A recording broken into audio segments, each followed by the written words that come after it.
Maadhimisho haya yanafanyika katika kipindi ambacho serikali inaendelea kuimarisha mifumo ya biashara, kuongeza ushiriki wa Tanzania katika shughuli za kiuchumi pamoja na kuweka mazingira bora ya ushindani katika biashara ya mazao hapa nchini. Maadhimisho haya ya miaka 20 ni maadhimisho ambayo yamekuja katika kipindi ambacho serikali yetu inaanza safari ya utekelezaji wa dira ya maendeleo ya 2020-2050.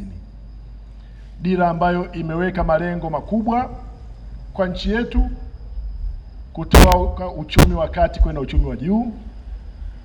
Dira ambayo imejengwa katika msingi wa kuhakikisha kwamba Tanzania inaenda kwenye uchumi shindani, uchumi himilivu.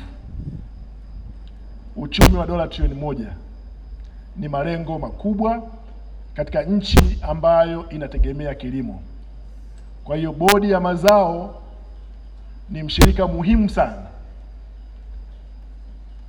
Bodi ya usimamizi wa stakabadhi ghalani ama stakabadhi za gara ni mshirika muhimu sana katika kurealize hii Vision 2050.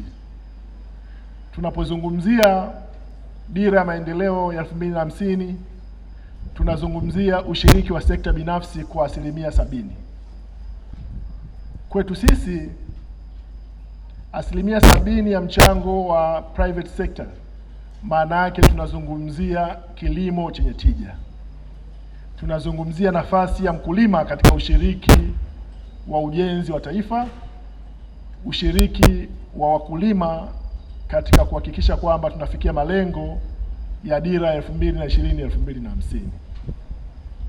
Kwa hiyo bodi ya usimamizi wa stakabadhi za gara ina jukumu muhimu sana ya kuhakikisha kwamba kama taifa tunafikia haya malengo.